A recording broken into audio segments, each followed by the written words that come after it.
हम इसी सफ़र के अगले पुस्तक की ओर बढ़ेंगे। जिससे कोई काम कह दो ना, टाइम नहीं है, समय नहीं है, और मेरे पास तो बिल्कुल ही टाइम नहीं है। और मेरी हालत तो आज सच में ऐसी थी, डाबर सर, मेरी तो सच में ही ऐसी थी आज। मैं कल मैं फोन कर रही हूँ, भैया गड़बड़ होगी, टाइम गड़बड़ हो जाएगा, कल मेरे पास टाइम नहीं है। ठीक है, तो अभी जैसे मंच से भी कहा प्रवीण जी ने, समय नहीं था, पुस्तक नहीं पढ़ी गई, इसीलिए सबकी जिंदगी जो है ना, दौड़ लगी है, रोज का सफर है, जाना कहाँ है पता नहीं। तो इसलिए मुट्ठी में रेत थी, फिसल गई, पता नहीं चला, जिंदगी में समय था, निकल गया, पता नहीं चला, समय नहीं है, समय नहीं है, कहते कहते जिंदगी कट गई, पता नहीं चला। तो अब हमारी अगली पुस्तक समय नहीं है, कहानी संग्रह है, जिसमें कुल 6 कहानियाँ समर्पण है जल, थल, वायु, अग्नि, आकाश और प्रेम को। बहुत ही सुंदर हम समर्पित करते हैं, माता पिता को समर्पित करते हैं, अपने किसी प्रियजन को। लेकिन प्रकृति जो हमें इतना कुछ देती है, ये 5 तत्व जिनसे हम बने हैं, उनको समर्पण करना पहला तो यही जो है सराहनीय प्रयास है। इसी के लिए एक जोरदार तालियों हो जाएं। और इसमें साथ साथ आधुनिक पंजाब की दास्तां है, समय नहीं है, एक तकिया कलाम जो हम हर रोज़ कई बार प्रयोग करते हैं, कोशिश करते हैं काम को फटाफट निपटा दें या कहकर टल जाएं स्थान से, समय नहीं है मेरे पास। उसी पर आधारित कहानी संग्रह जो हमारे आदरणीय, मैं तो कहूँगी फादरनीय मनोज भैया द्वारा लिखा गया ये संग्रह है। अब क्षमा भी साथ ही मांग लेती हूँ कि समय नहीं था तो ही कहानियाँ पढ़ी थी। पुस्तक बहुत पहले मिल गई थी, लेकिन कहानियाँ नहीं पढ़ी गई।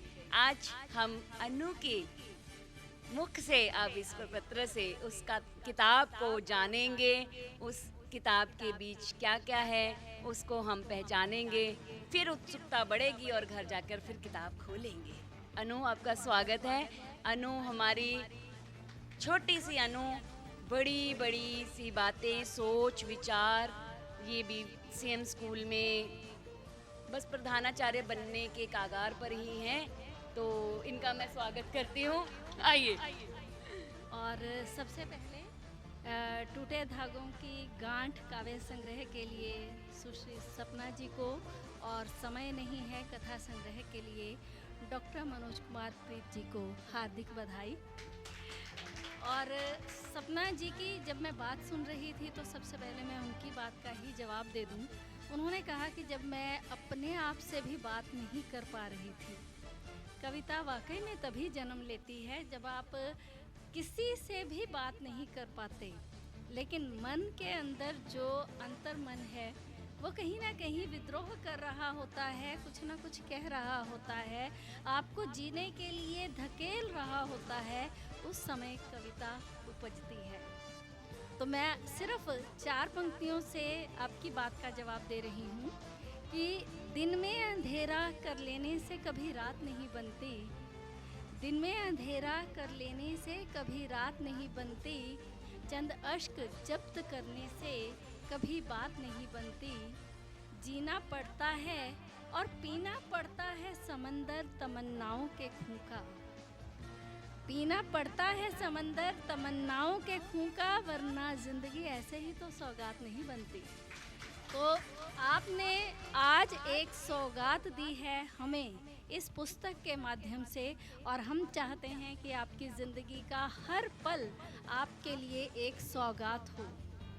तो इन्हीं शुभकामनाओं के साथ मैं दूसरी पुस्तक के लिए अपने विचार व्यक्त करना चाहूँगी। समय नहीं है, समय नहीं है, ये डॉक्टर मनोज कुमार प्रीत जी की नवीनतम रचना है और इससे पहले उनकी उपलब्धियों में 11 कथा संग्रह, 5 संपादित पुस्तकें और 3 यात्रा संस्मरण भी प्रकाशित हो चुके हैं। इस कड़ी में 12वां कहानी संग्रह समय नहीं है जुड़ता है। 6 कहानियों से सुसज्जित यह कथा संग्रह भले ही जीवन के विभिन्न पहलुओं रूपी 6 मौसमों का आभास देता है और जैसा कि डॉक्टर मनोज प्रीत जी ने भी इसे वायु, जल, धरा, सूर्य और प्रेम को समर्पित किया है, लेकिन मैंने तो इसमें ज़िंदगी के 6 स्वाद देखे हैं और महसूस भी किए हैं। तो कथा संग्रह की पहली कहानी है बेघर, यानी जिसका कोई घर बार ना हो। बचपन से सुनते आए थे कि लड़कियों का ताउम्र अपना कोई घर नहीं होता, मायका घर भाई का होता है और ससुराल घर वहाँ के बेटे का यानी पति का होता है। लेकिन यहाँ तो प्रश्न उस पुरुष का है जो आजीविका कमाने के लिए अपने परिवार को सुख सुविधा देने के लिए विदेश में जा बसा है। लाख चाहने और माता पिता के बार बार आग्रह करने पर भी जिसकी घर वापसी संभव नहीं हो पाती।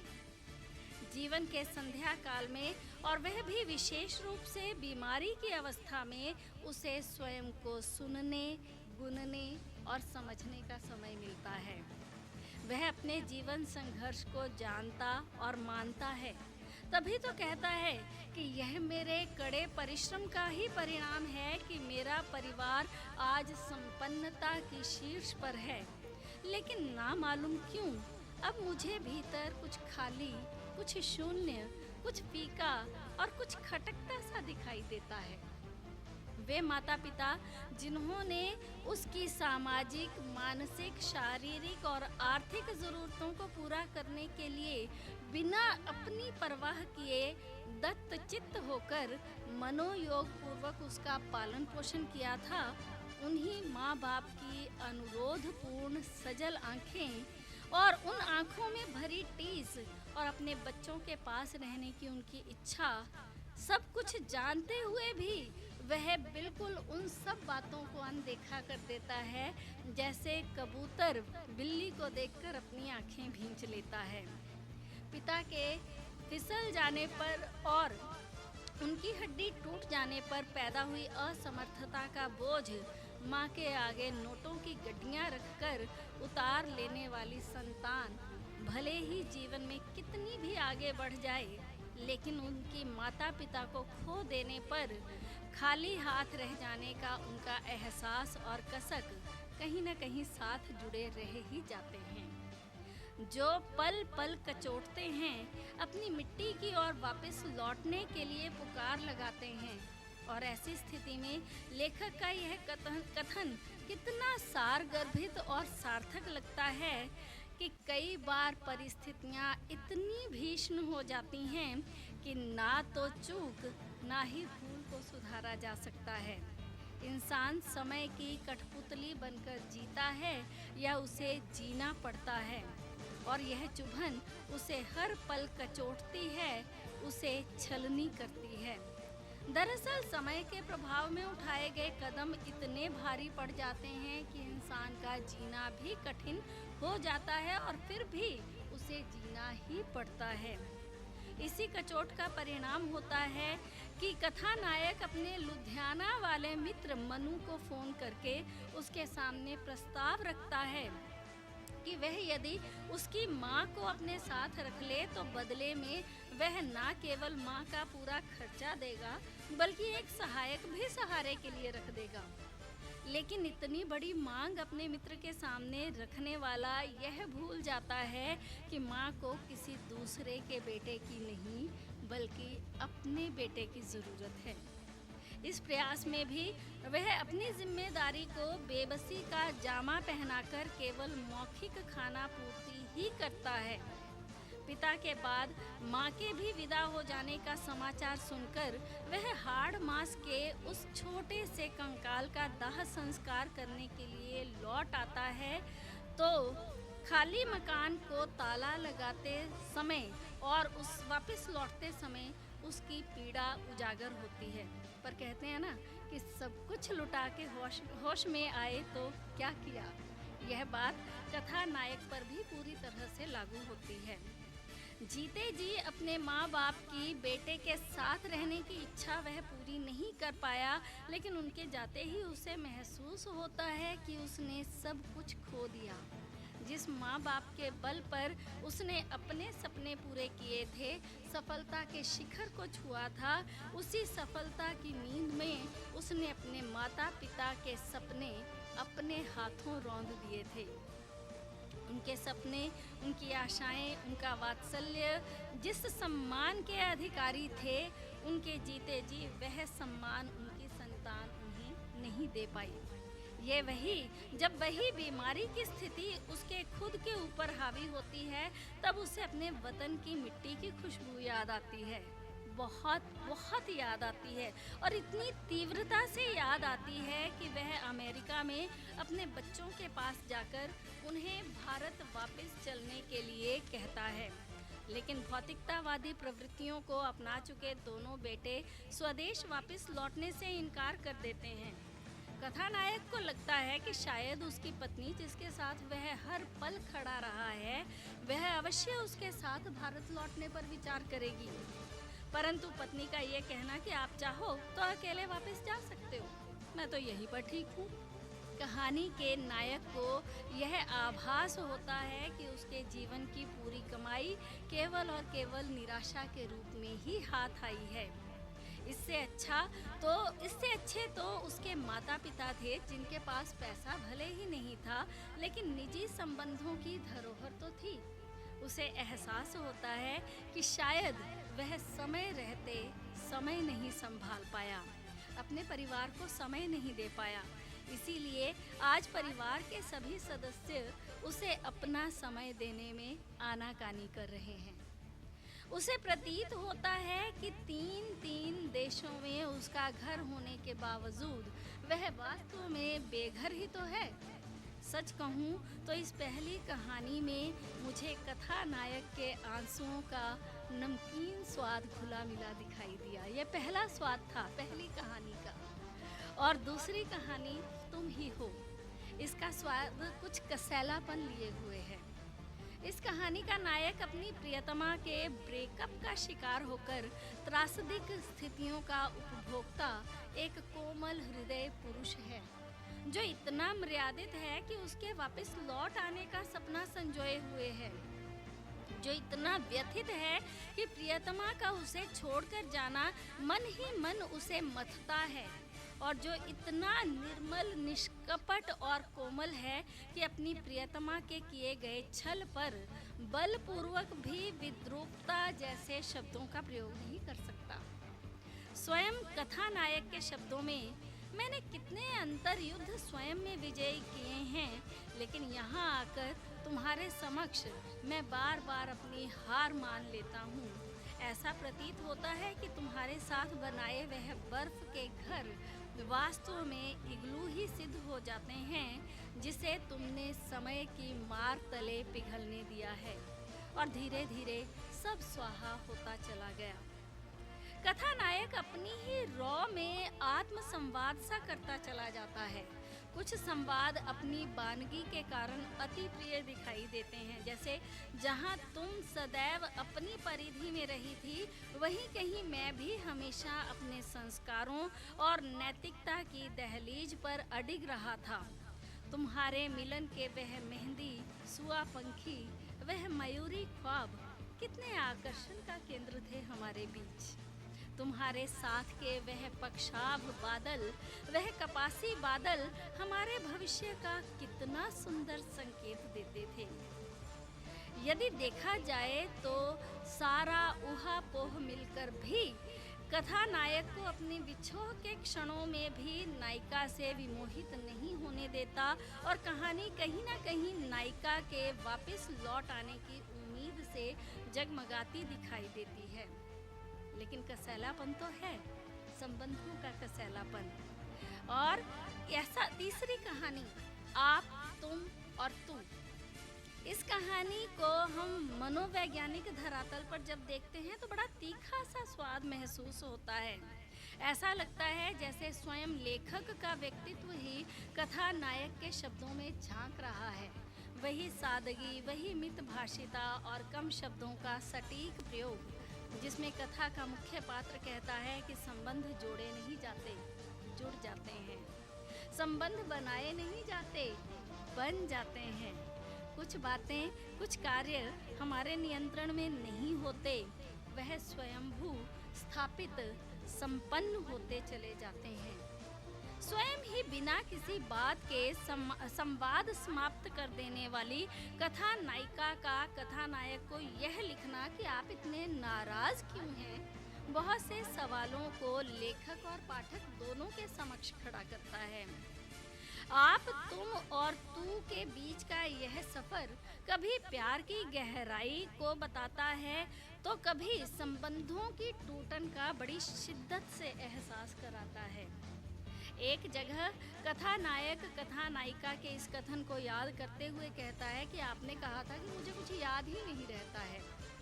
इस कथन के बाद कहानी के मुख्य पात्र की भावुकता और उसके द्वारा दी गई रिश्तों की परिभाषा पाठक के हृदय को छू जाती है जब वह कहता है कि रिश्ते याद नहीं रखे जाते, रिश्ते तो धड़कते हैं। रिश्तों का तो अपना एक विशाल आकाश होता है। रिश्ते हृदय से धड़क कर पल पल अपने होने का एहसास दिलाते हैं। कथानायक को लगता है कि नायिका के चेहरे और सारी दुनिया के चेहरे में कहीं कोई अंतर नहीं है। एक कृत्रिम संबंधों की पीठ पर टंगे हुए मुखौटे भला कितनी देर तक टिक सकते हैं। कहानी की अंतिम पंक्तियाँ बहुत सुंदर संदेश देती हैं कि किसी के साथ एक लंबा समय बिताने के बाद भी अगर आप समय ही नहीं लगता जैसे वाक्य का उपयोग करने लगो तो बात पूरी तरह स्पष्ट हो ही जाती है। और ऐसी स्थिति में आत्मसम्मान के लिए संकल्पवान होना बहुत आवश्यक हो जाता है। सचमुच कहानी की इन अंतिम पंक्तियों ने मेरे दिल को छू लिया। और इस कथा संग्रह की सबसे बड़ी विशेषता यही है कि हर कहानी का अपना अपना स्वाद है और पाठक इन सभी स्वादों को एक एक करके चखता जाता है। चौथी कहानी समय नहीं है, जो कि इस कथा संग्रह का शीर्षक भी है और निस्संदेह जिसे पाठक का सबसे अधिक स्नेह प्राप्त होता है। यह सामाजिक विद्रूपताओं से उपजी कड़वाहट का अनुभव करवाती है। एक पुराने शहर के विस्तार में नई कॉलोनी या बस्तियों का बसना कोई नई बात नहीं है, लेकिन इन बस्तियों में रहने वाले लोग अक्सर बहुत गरीब होते हैं। पर गरीबी क्या केवल धन की होती है? नहीं, कई बार यह गरीबी तन और मन की भी हो सकती है। गरीबी की मार तले दबते हुए बच्चों के आकर्षण का कारण बनता है कक्षा 4 का गौर वर्ण भूरे बालों वाला कुशाग्र बुद्धि छात्र अंकुर, जिसकी तरक्की देखकर उसके साथी अचंभित भी हैं, रोमांचित भी हैं और कहीं कहीं गौरवान्वित भी महसूस करते हैं। लेकिन वही अंकुर जब एक विष बेल सा फैलकर अपने परम मित्र मणि के प्रेम संबंध को मिट्टी में मिला देता है, अपनी मौसेरी बहन तक पर भी गिद्ध दृष्टि डालता है और पैसे की ताकत दिखाकर अपनी बेईमानी को भी छिपा लेता है, तो उसके साथियों का उससे जो मोह भंग होता है वह कथा के अवरोह में एक बहुत विस्मयकारी मोड़ ले आता है। अपनी ताकत और सत्ता के मुँह में अंधा अंकुर जब सेवानिवृत्ति के बाद अपनी मित्र मंडली से मिलने की इच्छा जताता है तो सारे मित्र एक सुर में मणि को जवाब देते हुए कहते हैं, तू उसे बोल दे कि सभी कहते हैं हमारे पास समय नहीं है। कहानी बताती है कि अक्सर उच्च वर्ग के लोगों में औपचारिकता अधिक दिखाई देती है, उनके पास शब्द जाल होता है, बातों की सहानुभूति होती है, जबकि निम्न या मध्यम वर्ग के पास सही रूप में हमदर्द और चाहने वाले होते हैं। एक का दुख सबका दुख और एक का सुख सबका सुख होता है। वह 2 समय की रोटी में सारे दिन के परिश्रम में अचानक आई विपदाओं से जूझकर भी प्रसन्न रहना जानते हैं। दूसरी तरफ अंकुर जैसे लोग हैं जो बड़ी बेहयाई से अपने मित्र को कहता है, तू चिंता ना कर यार, यहाँ सब ऐसे ही चलता है, मुझे कुछ नहीं होने वाला, करोड़ों का घपला लाखों में घूमकर समाप्त हो जाएगा। ये वो स्थिति है जब पता चलता है कि अंकुर ने करोड़ों का घपला सरकारी नौकरी में रहते हुए किया है, तो उसका मित्र चिंतातुर होकर के उसके पास जाता है और पूछता है कि यार मैं तुम्हारे बारे में क्या सुन रहा हूँ। और अंकुर की लापरवाही या ये कहें कि वो बेपरवाही से जवाब देता है कि करोड़ों का घपला तो यहाँ पर लाखों में ख़त्म हो जाता है।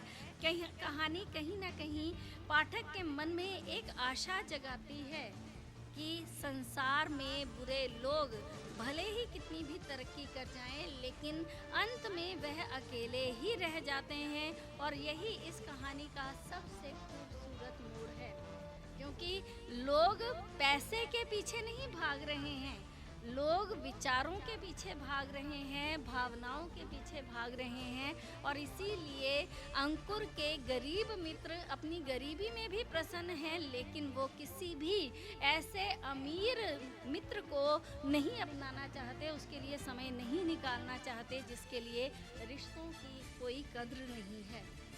इसके बाद आती है कहानी स्थायी आवास। भारत छोड़कर कनाडा जा बसी रमिता अपनी मेहनत से एक मुकाम हासिल करती है और अपने भाई को भी विदेश में ले जाती है। लेकिन रमिता का अकस्मात भारत में वापस लौट कर आना एक कुतूहल पैदा करता है। लेकिन वही रमिता जब लौटकर अपने माता पिता को यह बताती है कि विदेश की स्थायी नागरिकता पाने के लिए वह भारतवर्ष के साथ अपना संबंध नहीं तोड़ सकती, तो पाठक के मन में एक गर्व का भाव सा जगता है। वह विस्थापन का दर्द भी झेलती है और विदेश में बसे अपने रिश्तेदारों के दिए गए दंश भी। अपनी कर्मठता और जिजीविषा से कमाई गई स्थायी नागरिकता का फॉर्म भरते समय जब भारतीय नागरिकता त्यागने का प्रश्न आता है तो उसके हाथ रुक जाते हैं। हमारे देश के हजारों लाखों युवा विदेश में जाते हैं और वहीं के होकर रह जाते हैं, यह बात सर्वविदित है। लेकिन यहाँ पर प्रश्न ये आता है कि क्या उनमें से किसी के मन में रमिता जैसी देशभक्ति की भावना नहीं है? यह प्रश्न भी मन को कचोटता है, पर साथ ही रमिता का आना सुखद हवा के झोंके जैसा प्रतीत होता है और एक आशा मन में जागती है कि अपने देश को छोड़कर गए लोगों में शायद कहीं देशभक्ति की मिठास जिंदा हो। और ये मिठास जो है वो हमें यहाँ पर महसूस होती है। रमिता का ये कहना कि आपने ही तो एक दिन मुझे बचपन में कहा था कि जीवन संकर नहीं होता, बल्कि हमारी सोच, वह विचारधारा वही संकुचित होती है। जीवन तो चौपाल है जिसे आप एक बड़े शामियाने में फैला सकते हैं या केवल एक चादर ओढ़कर समेट लेना चाहते हैं, ये केवल आप पर निर्भर है। नारी के भीतरी संजीवनी शक्ति का परिचय हमें रमिता के इस कार्य से मिलता है। और ये पांचवी कहानी जहाँ देशभक्ति की मिठास लिए हुए है, वहीं छठी कहानी कुशी एक विशेष प्रकार की खटास से युक्त है। खटास किसी दूसरे द्वारा रिश्ते को ना समझने की, खटास रिश्तों की परिभाषा और संवेदनाओं से परे एक आत्मलीन नायिका की अदूरदर्शिता की। इस कहानी का नायक भी नायिका कुशी से कम और अपने आप से अधिक संवाद करता हुआ प्रतीत होता है। नायक का यह कहना कि कुशी कुछ संबंधों का नाम नहीं होता, कुछ रिश्तों का धरातल नहीं होता, रिश्ते वर्गीकृत भी नहीं होते, आकार विकार या परोक्ष भी नहीं बन पाते, लेकिन फिर भी उन्हें जीवित रखना होता है, उन्हें सहेजे रखना पड़ता है, उन्हें समय समय पर चाहे कृत्रिम श्वास ही देनी पड़े, उन्हें प्राणवान बनाए रखना पड़ता है। ये सारी बातें पाठक के सामने रिश्तों की नई परिभाषा गढ़ती हैं और बताती हैं कि कुछ रिश्ते नाम में नहीं बंधते, लेकिन फूलों सरीखे मखमली और कोमल होकर हमारी ज़िंदगी को एक नया ही आयाम दे देते हैं। एक विशेष बात जो नायक की अच्छी लगती है वह यह कि खुशी से हर पल हताशा पाने के बाद अंततः नायक यथार्थ के धरातल पर लौट आता है और कहता है कि मुझे अच्छे से मालूम है नहीं समझोगे तुम, क्योंकि तुम कुछ भी समझना या सुनना ही नहीं चाहती हो। और ऐसे पाषाण व्यक्तियों पर अपनी शक्ति लगाना केवल मूर्खता ही है, इसमें केवल मेरा दोष ही है और मैं इसे स्वीकार करता हूँ। यह स्वीकारोक्ति कहीं ना कहीं हताशा, विषाद और मन के खट्टेपन से उजागर होती हुई दिखाई देती है। यदि प्रस्तुति की दृष्टि से देखें तो कहीं कहीं मात्राजन्य त्रुटियां भी देखने को मिलती हैं, जैसे खौलता की जगह खोलता शब्द अर्थ का अनर्थ करता हुआ सा प्रतीत होता है, लेकिन ये अशुद्धियाँ टंकनकर्ता के हिस्से में आती हैं। लेखक का दोष इसमें नहीं कहा जा सकता। कहीं कहीं कुछ नए शब्दों की बनावट और बुनावट पाठक को अपनी ओर खींचती है और ये शब्द बहुत पुरअसर से लगते हैं। जैसे तुम ही हो कहानी में शब्द आया है भावावेल, और भावावेल शब्द मुझे बहुत प्यारा, बहुत मीठा और बहुत गहरा सा लगा। पुस्तक के आवरण को देखें तो पुस्तक के आवरण पृष्ठ पर दोनों चित्र जो हैं वो शीर्षक से पूरी तरह से मेल खाते हैं। एक तरफ एक अमीर व्यक्ति है जिसके पास समय नहीं है अपनी भावनाओं को व्यक्त करने के लिए, पैसे के पीछे भागता हुआ व्यक्ति, और दूसरी तरफ भीड़ है अपने ही काम में फंसी हुई, अपने ही कामों में इतनी बुरी तरह से उलझी हुई कि उसके पास भी शायद अपने आप से संवाद करने का समय नहीं है। और मुझे ये लगता है कि कुल मिलाकर छह कहानियाँ नमकीन, कसैला, तीखा, कड़वा, मीठा और खट्टा, इन सभी स्वादों की प्रतीति देती हैं और हर रुचि के पाठकों को कुछ ना कुछ नए विचार देने में सक्षम हैं। मुझे पूरा विश्वास है कि आने वाले समय में यह पुस्तक सामान्य पाठक के साथ साथ मनोविज्ञान के छात्रों के लिए भी बहुत उपयोगी सिद्ध होगी। इन्हीं शब्दों के साथ मैं अपनी वाणी को विराम देना चाहूँगी। बहुत बहुत धन्यवाद। बहुत बहुत धन्यवाद। मैंने कहा था ना, छोटी सी अनु और बहुत ऊंची सी सोच। कहानियाँ नहीं, पन्ने भी नहीं, शब्द शब्द को उधेड़ दिया, शब्द शब्द को पढ़ा, समझा, अपनाया और पूर्णतः हर कहानी में लिप्त होकर पूरी पुस्तक को हमारे सामने रखा। बहुत बहुत धन्यवाद अनु।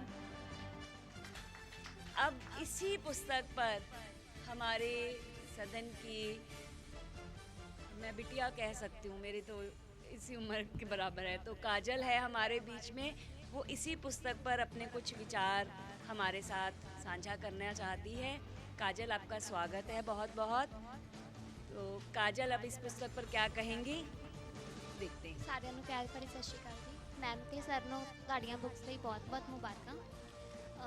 ਬੁੱਕ ਤਾਂ ਹਿੰਦੀ 'ਚ ਹੈ ਲੇਕਿਨ ਮੈਂ ਪੰਜਾਬੀ 'ਚ ਪੜ੍ਹੂੰਗੀ ਤੇ ਮੈਂ ਕਦੀ ਐਵੇਂ ਪੜ੍ਹਿਆ ਨਹੀਂ ਹੈ, ਤੁਸੀਂ ਮੈਨੂੰ ਮੌਕਾ ਦਿੱਤਾ, ਥੈਂਕ ਯੂ। ਤੇ ਜੇ ਕੋਈ ਗਲਤੀ ਹੋ ਜੇ ਪਹਿਲਾਂ ਹੀ ਸੌਰੀ। ਹੁਣ ਮੈਂ ਸਟਾਰਟ ਕਰਦੀ ਹਾਂ। ਮੈਂ ਸਿਰਫ ਇੱਕੋ ਹੀ ਕਹਾਣੀ ਦੇ ਉੱਪਰ ਲਿਖਿਆ ਹੈ, ਪਹਿਲੀ ਕਹਾਣੀ ਬੇਘਰ। ਕਹਾਣੀ ਬੇਘਰ ਦੇ ਵਿੱਚ ਮਾਪਿਆਂ ਅਤੇ ਬੱਚਿਆਂ ਦੇ ਵਿਚਲੀ ਅਟੁੱਟ ਡੋਰ ਨੂੰ ਬੜੀ ਹੀ ਖੂਬਸੂਰਤੀ ਦੇ ਨਾਲ ਬਿਆਨ ਕੀਤਾ ਗਿਆ ਹੈ। ਇਹ ਕਹਾਣੀ ਸਾਨੂੰ ਸਾਡੀ ਧਰਤੀ ਜਿੱਥੇ ਅਸੀਂ ਜਨਮ ਲਿਆ, ਦੋਸਤਾਂ ਮਿੱਤਰਾਂ ਦਾ ਸਾਥ ਮਾਣਿਆ, ਅਧਿਆਪਕਾਂ ਦੀ ਚਰਨ ਛੋਹ ਹੇਠਾਂ ਵਿੱਦਿਆ ਦਾ ਗੁਣ ਧਾਰਨ ਕੀਤਾ ਹੈ, ਉਹਦੇ ਨਾਲ ਜੋੜਦੀ ਹੈ। ਇਸ ਕਹਾਣੀ ਵਿੱਚ ਜਦੋਂ ਉਹਨਾਂ ਦਾ ਬੇਟਾ ਘਰ ਵਿੱਚ ਸਭ ਸੁੱਖ ਸੁਵਿਧਾਵਾਂ ਹੋਣ ਦੇ ਬਾਵਜੂਦ ਵੀ ਵਿਦੇਸ਼ ਜਾਣ ਦੀ ਗੱਲ ਕਰਦਾ ਹੈ ਤਾਂ ਉਸਦੇ ਮਾਪੇ ਉਸਨੂੰ ਆਪਣੇ ਬੁਢਾਪੇ ਦਾ ਵਾਸਤਾ ਦੇ ਕੇ ਅਤੇ ਆਪਣੀ ਸੰਸਕ੍ਰਿਤੀ, ਆਪਣੀ ਧਰਤੀ ਮਾਂ ਦਾ ਅਹਿਸਾਸ ਕਰਵਾਉਂਦੇ ਹੋਏ ਵਿਦੇਸ਼ ਜਾਣ ਤੋਂ ਰੋਕਦੇ ਹਨ।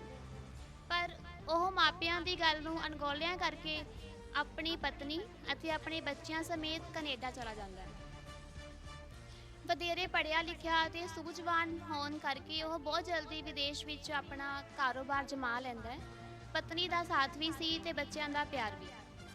ਪਰ ਇੱਕ ਗੱਲ ਦੀ ਚੀਜ਼ ਉਸਦੇ ਮਨ ਵਿੱਚ ਹਮੇਸ਼ਾ ਰਹਿੰਦੀ ਸੀ ਕਿ ਉਸਦੇ ਮਾਪੇ ਉਸਦੀ ਰਾਹ ਉਡੀਕਦੇ ਹਨ ਤੇ ਉਸਦੇ ਮਾਪੇ ਉਸ ਨਾਲ ਆਪਣਾ ਸਮਾਂ ਬਤੀਤ ਕਰਨਾ ਚਾਹੁੰਦੇ ਹਨ। ਪਰ ਆਪਣੀ ਰੁਝੇਵੇਂ ਭਰੀ ਜ਼ਿੰਦਗੀ ਦੇ ਵਿੱਚ ਉਹ ਆਪਣੇ ਮਾਪਿਆਂ ਲਈ ਸਮਾਂ ਨਹੀਂ ਕੱਢ ਸਕਿਆ। ਕਦੇ ਕਦੇ ਉਹ ਉਹਨਾਂ ਨੂੰ ਮਿਲਣ ਚਲਾ ਜਾਂਦਾ ਸੀਗਾ ਤੇ ਛੇਤੀ ਹੀ ਉੱਥੋਂ ਦੀ ਵਾਪਸ ਵੀ ਆ ਜਾਂਦਾ ਸੀ। ਉਸਨੇ ਆਪਣੇ ਮਾਪਿਆਂ ਨੂੰ ਕਈ ਵਾਰੀ ਕੈਨੇਡਾ ਰਹਿਣ ਲਈ ਬੁਲਾਉਣ ਦਾ ਵੀ ਮੌਕਾ ਭਾਲ ਲਿਆ, ਲੇਕਿਨ ਕੋਈ ਸਬਬ ਨਹੀਂ ਬਣਿਆ। ਉਸਨੇ ਆਪਣੇ ਮਾਪਿਆਂ ਦਾ ਆਰਥਿਕ ਕਰਜ਼ਾ ਤਾਂ ਉਤਾਰ ਦਿੱਤਾ ਸੀ, ਪਰ ਉਹਨਾਂ ਦੇ ਅਹਿਸਾਸਾਂ ਦਾ ਕਰਜ਼, ਉਹਨਾਂ ਦੇ ਪਿਆਰ, ਉਹਨਾਂ ਦੇ ਸਮਰਪਣ, ਉਹਨਾਂ ਦੀ ਦੁੱਖ ਵੇਲੇ ਉਹਦੇ ਨਾਲ ਖੜੇ ਹੋਣ ਦਾ ਜੋ ਸਮਾਂ ਸੀ, ਉਹ ਸਾਰਾ ਕੁਝ ਭੁੱਲ ਕੇ ਉਹਦਾ ਕਰਜ਼ ਨਹੀਂ ਉਤਾਰ ਸਕਿਆ। ਇੱਕ ਦਿਨ ਉਸਨੂੰ ਪਤਾ ਲੱਗਦਾ ਹੈ ਕਿ ਉਸਦੇ ਪਿਤਾ ਜੀ ਤਿਲਕ ਕੇ ਡਿੱਗ ਗਏ ਹਨ ਤੇ ਉਹਨਾਂ ਦੀ ਹੱਡੀ ਟੁੱਟ ਗਈ ਹੈ ਤੇ ਉਹ ਕੈਨੇਡਾ ਤੋਂ ਆ ਕੇ ਮਿਲਣ ਆਉਂਦਾ ਹੈ ਤੇ ਆਪਣੇ ਮਾਂ ਦੇ ਹੱਥ ਦੇ ਵਿੱਚ ਕੁਝ ਪੈਸੇ ਰੱਖ ਕੇ ਫਟਾਫਟ ਵਾਪਸ ਕੈਨੇਡਾ ਜਾਣ ਦੀ ਹੀ ਗੱਲ ਕਰਦਾ ਹੈ। ਉਹ ਉਸ ਸਮੇਂ ਨੂੰ ਭੁੱਲ ਜਾਂਦਾ ਹੈ ਜਦੋਂ ਬਚਪਨ ਦੇ ਵਿੱਚ ਉਸਨੂੰ ਸੱਟ ਵੱਜਦੀ ਸੀ ਤਾਂ ਉਸਦੇ ਮਾਪੇ ਉਸਦੀ ਸੇਵਾ ਦੇ ਵਿੱਚ ਹਾਜ਼ਰ ਹੋ ਜਾਂਦੇ ਸੀ। ਇੱਕ ਪਲ ਲਈ ਵੀ ਉਸਨੂੰ ਇਕੱਲਾ ਨਹੀਂ ਸੀ ਛੱਡਦੇ। ਉਸਦੇ ਪਿਆਰ ਅਤੇ ਅਹਿਸਾਸ ਦੀ ਲੋੜ ਉਹਨਾਂ ਨੂੰ ਅੱਜ ਵੀ ਸੀ, ਬਟ ਉਹ ਉਸ ਪਿਆਰ ਅਤੇ ਅਹਿਸਾਸ ਦਾ ਕਰਜ਼ ਨਹੀਂ ਉਤਾਰ ਸਕਿਆ ਅਤੇ ਵਾਪਸ ਕੈਨੇਡਾ ਲਈ ਚਲਾ ਗਿਆ।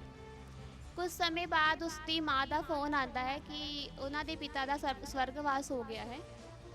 ਪਿਤਾ ਦੇ ਸੰਸਕਾਰ ਤੋਂ 20 ਦਿਨਾਂ ਬਾਅਦ ਹੀ ਉਹ ਵਾਪਸ ਕੈਨੇਡਾ ਜਾਣ ਦੀ ਫਿਰ ਗੱਲ ਕਰਦਾ ਹੈ। ਉਸਦੀ ਮਾਂ ਦੀਆਂ ਭਿੱਜੀਆਂ ਹੋਈਆਂ ਅੱਖਾਂ ਤੇ ਉਸਦੀ ਚੁੱਪ ਬਹੁਤ ਕੁਝ ਬਿਆਨ ਕਰ ਰਹੀ ਹੁੰਦੀ ਹੈ, ਜਿਵੇਂ ਕਹਿ ਰਹੀ ਹੋਵੇ, ਪੁੱਤ ਮੈਨੂੰ ਤੇਰੇ ਸਹਾਰੇ ਦੀ ਲੋੜ ਹੈ, ਤੇਰੇ ਬਿਨਾਂ ਇੱਥੇ ਮੇਰਾ ਕੌਣ ਹੈ। ਪਰ ਆਪਣੇ ਪਰਿਵਾਰ ਦੀਆਂ ਜ਼ਿੰਮੇਵਾਰੀਆਂ ਨਿਭਾਉਣ ਲਈ ਉਹ ਮੁੜ ਕੈਨੇਡਾ ਚਲਾ ਜਾਂਦਾ ਹੈ। ਸਮਾਂ ਪਾ ਕੇ ਉਸਦੀ ਮਾਂ ਦੀ ਵੀ ਮੌਤ ਹੋ ਜਾਂਦੀ ਹੈ। ਮਾਂ ਦੀ ਮੌਤ ਤਾਂ ਉਸ ਵੇਲੇ ਹੀ ਹੋ ਗਈ ਸੀ ਜਿਸ ਦਿਨ ਉਸਦੇ ਪਿਤਾ ਦੀ ਮੌਤ ਹੋਈ ਸੀ, ਪਰ ਬਾਕੀ ਬਚੇ ਸਾਹ ਪੁੱਤਰ ਦੀ ਉਡੀਕ ਵਿੱਚ ਵੀ ਖਤਮ ਹੋ ਗਏ। ਮਾਂ ਦੀ ਮੌਤ ਤੋਂ ਬਾਅਦ ਜਦੋਂ ਉਹ ਘਰ ਨੂੰ ਤਾਲਾ ਲਗਾ ਕੇ ਮੁੜਨ ਲੱਗਦਾ ਹੈ ਤਾਂ ਉਸਨੂੰ ਅਹਿਸਾਸ ਹੁੰਦਾ ਹੈ ਕਿ ਉਸਨੇ ਆਪਣਾ ਸਭ ਕੁਝ ਹੀ ਖੋ ਦਿੱਤਾ ਹੈ। ਪਰ ਹੁਣ ਬਹੁਤ ਸਮਾਂ ਲੰਘ ਚੁੱਕਿਆ ਹੁੰਦਾ ਹੈ, ਹੁਣ ਬਹੁਤ ਦੇਰ ਹੋ ਚੁੱਕੀ ਹੈ। ਜਿਸ ਮਾਂ-ਬਾਪ ਦੇ ਸਿਰ 'ਤੇ ਉਸਨੇ ਆਪਣੇ ਸਾਰੇ ਸੁਪਨੇ ਪੂਰੇ ਕੀਤੇ ਸੀ, ਅੱਜ ਉਸੇ ਮਾਂ-ਬਾਪ ਦਾ ਇੱਕ ਸੁਪਨਾ ਕਿ ਅਸੀਂ ਆਪਣੇ ਪੁੱਤਰ ਦੇ ਨਾਲ ਰਹਿਣਾ ਹੈ, ਉਹ ਪੂਰਾ ਨਹੀਂ ਕਰ ਸਕਿਆ। ਹੈਰਾਨੀ ਦੀ ਗੱਲ ਇਹ ਵੀ ਹੈ ਕਿ ਇਹ ਸਭ ਗੱਲਾਂ ਦਾ ਅਹਿਸਾਸ ਉਸ ਵੇਲੇ ਹੁੰਦਾ ਹੈ ਜਦੋਂ ਉਹ ਆਪ ਬਿਸਤਰ 'ਤੇ ਹੈ। ਡਾਕਟਰਾਂ ਵੱਲੋਂ ਛੁੱਟੀ ਦੇਣ ਤੋਂ ਬਾਅਦ ਉਹਨੂੰ 3 ਮਹੀਨੇ ਦੀ ਬੈੱਡ ਰੈਸਟ ਦੱਸੀ ਜਾਂਦੀ ਹੈ। ਉਸ ਸਮੇਂ ਉਸਦੀ ਪਤਨੀ ਆਪਣੇ ਕੰਮ ਵਿੱਚ ਰੁੱਝੀ ਹੋਈ ਹੈ ਤੇ ਉਸਦੇ ਬੱਚੇ ਆਪਣੀ ਪੜ੍ਹਾਈ ਦੇ ਵਿੱਚ। ਉਸ ਸਮੇਂ ਉਹ ਘਰ ਵਿੱਚ ਬਿਲਕੁਲ ਇਕੱਲਾ ਹੈ ਤੇ ਉਹਨੂੰ ਆਪਣੀਆਂ ਪਿਛਲੀਆਂ ਸਾਰੀਆਂ ਗੱਲਾਂ ਨੂੰ ਯਾਦ ਕਰਦਾ ਹੈ ਕਿ ਮੈਂ ਕੀ ਗਵਾਇਆ ਅਤੇ ਕੀ ਪਾਇਆ। ਉਸਨੂੰ ਆਪਣੇ ਮਾਪਿਆਂ ਦੇ ਕੀਤੇ ਬਲੀਦਾਨ ਅਤੇ ਪਿਆਰ ਦੀ ਹਰ ਛੋਟੀ ਤੋਂ ਛੋਟੀ ਚੀਜ਼ ਚੇਤੇ ਆਉਂਦੀ ਹੈ ਅਤੇ ਆਪਣੇ ਆਪ ਨਾਲ ਘਿਣ ਮਹਿਸੂਸ ਹੁੰਦੀ ਹੈ ਕਿ ਉਹਨਾਂ ਨੂੰ ਹਰ ਸੁੱਖ ਸੁਵਿਧਾਵਾਂ ਦੇਣ ਦੇ ਬਾਵਜੂਦ ਵੀ ਉਹ ਉਹਨਾਂ ਦੇ ਹੰਝੂਆਂ ਦਾ ਕਾਰਨ ਬਣ ਗਿਆ।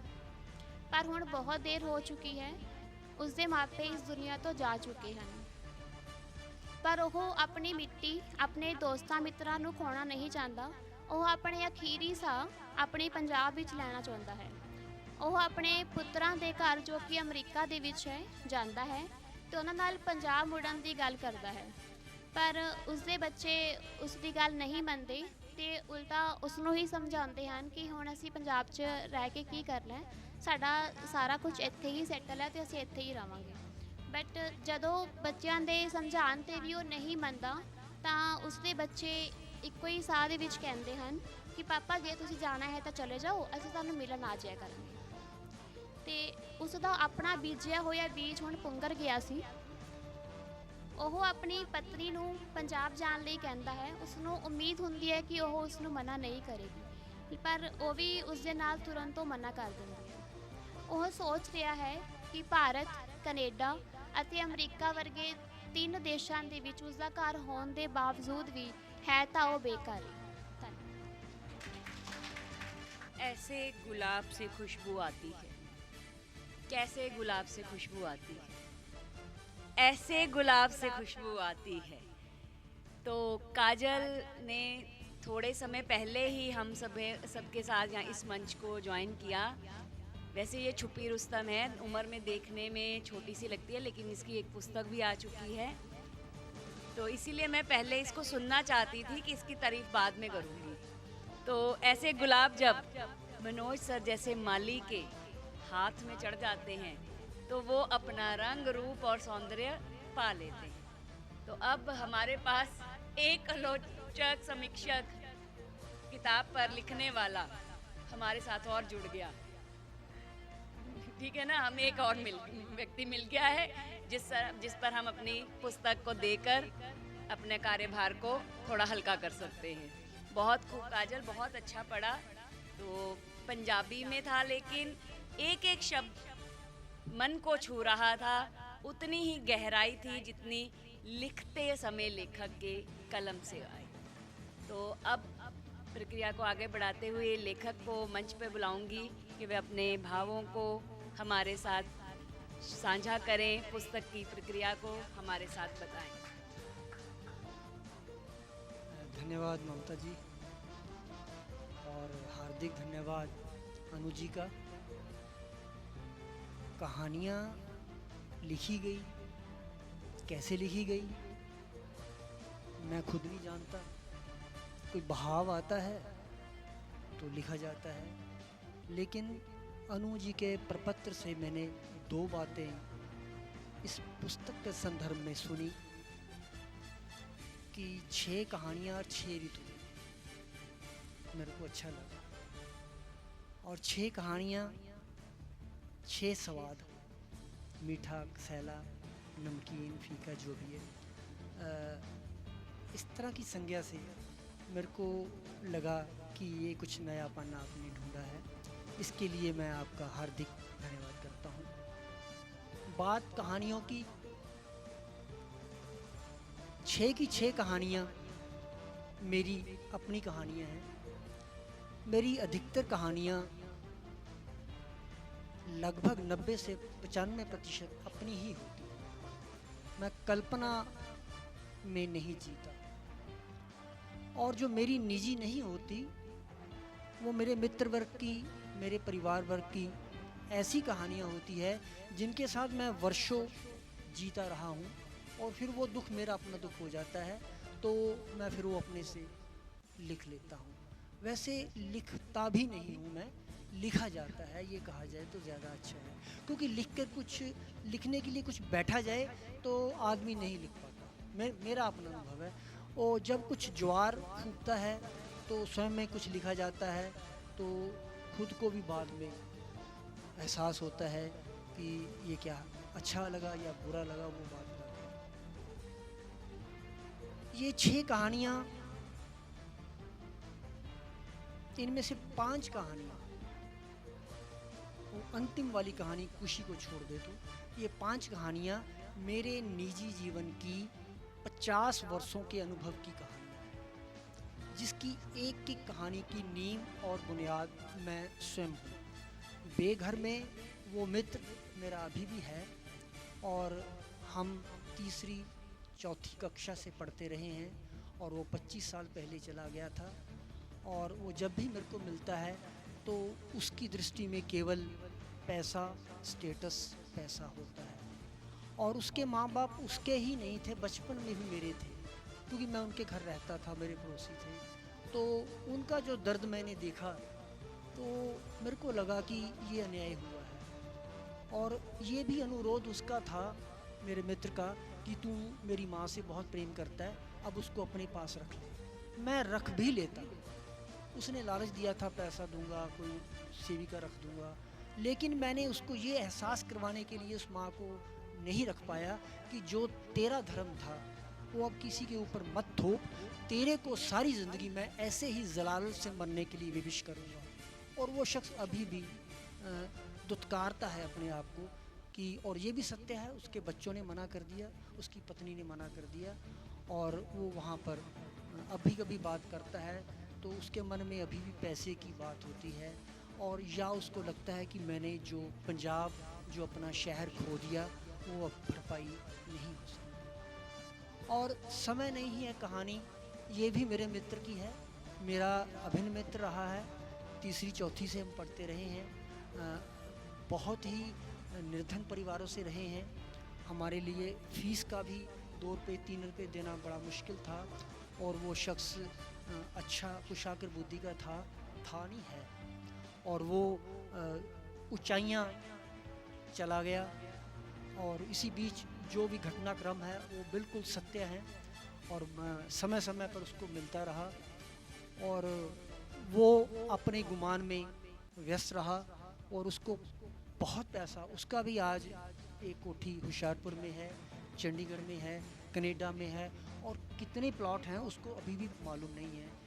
लेकिन जब पिछले साल वो मेरे पास आया और मेरे को बोला कि मैं अब सेवानिवृत्त हूँ और मैं चाहता हूँ वो सारे दोस्त इकट्ठे हुए और हम समय बिताए, तो मेरे को कुछ खटका।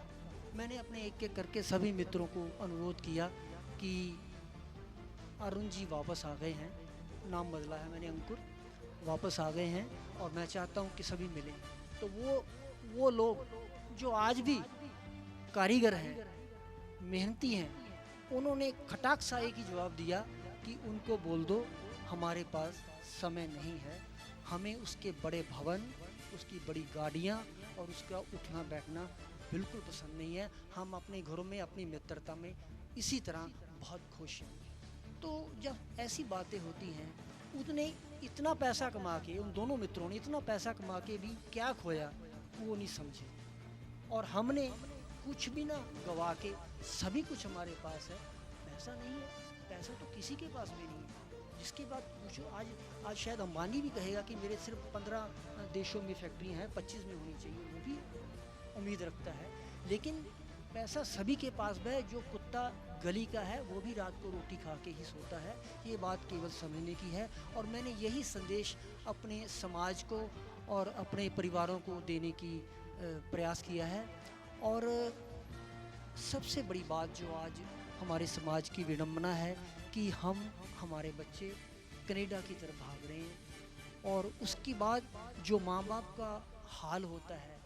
अभी पिछले दिनों में आप देख ही रहे हैं कि माता मर गई और बच्चे ने पैसे भेज दिए, पड़ोसियों ने संस्कार कर दिया। पिताजी मर गए, पड़ोसियों ने संस्कार दिया, और बच्चों ने वहाँ ऑनलाइन बैठ के संस्कार कर दिया। माँ बाप ने कैसे पाला, कितना पैसा लगाया, कैसे भेजा, और हम जब हमारा धर्म निभाने का काम आया तो हमने पैसे भेज दिए। ये आज नहीं, आज से 20 साल बाद जो हमारे पंजाब की दुर्दशा है वो हमें भुगतनी आज ही पड़ रही है, शुरुआत हो गई है। तो मैं आगाह करता हूँ अपने समाज से, अपने परिवारों से, अपने मित्रों से, अपने बहन भाइयों से कि विदेश जाना बुरी बात नहीं है। विदेश में पढ़ने की वैसे कोई आवश्यकता नहीं है। भारत में बहुत अब तो विश्वविद्यालय, बड़े उच्च स्तर के लोग हैं, अध्यापक है, यूनिवर्सिटी, इतना कुछ है। चलो मानते हैं हमने बच्चे ने पढ़ना भी है, या उसके छिपा जो अंदर होता है कि हमने काम करके पैसा कमाना है, तो पैसा भी कमाओ, पढ़ो भी। 10 लाख 20 लाख 50 लाख, कोई तो सीमा होनी चाहिए बच्चों के वापसी। ये ऐसी समस्या मैं समझता हूँ, पता नहीं मेरा निजी अनुभव कड़वा है, हालांकि मेरा कोई बच्चा नहीं गया, मेरे को परिवार से नहीं गया, लेकिन मेरे को लगता है जो उनका दुख है वो मेरा दुख है, जो पड़ोसी की दुर्दशा है वो मेरे साथ भी कल होगी। तो ये सारी इन बिन ताना बाना बुन के मैंने ये बात कही, और अनु ने, काजल ने बहुत अच्छे स्तर पर इस बात को चर्चा में लाए। मैं सभी का हार्दिक धन्यवाद करता हूँ, बहुत बहुत शुक्रिया। और समय नहीं है कहेंगे कि पहले लाइन में बड़ी पुस्तकें लगी हैं। हाँ, और जब इन्हें पूछो कि लिखते कैसे हैं, ये यही कहेंगे ये कहाँ कैसे लिखा जाता है पता नहीं, वो बहाव कहाँ से आया पता नहीं। मुझे तो ये समझ नहीं आता बहाव हमारे पीछे क्यों नहीं आता, कभी हमें भी बहा के ले जाए वो, तो हम भी बह जाएं ऐसे बहाव में। चलिए अब हम करेंगे विमोचन की प्रक्रिया। लेखक प्रपत्र वाचन के दोनों काजल और अनु जी को बुलाऊंगी। अध्यक्ष महोदया फिर से अपने स्थान से जरा टलें। मुख्य अतिथि जी, लेखक हमारे पीछे पीछे रहते हैं, भैया अगली पुस्तक का आप शीर्षक रख लेना, पीछे रहते। जोरदार तालियां। लेखक नया हो पुराना हो, तालियां हमेशा उत्साह बढ़ाती हैं।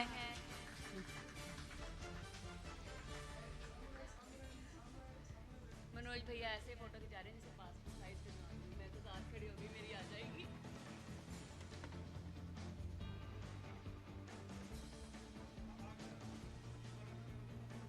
ठीक है, थैंक यू। ममता मैडम और कुछ कर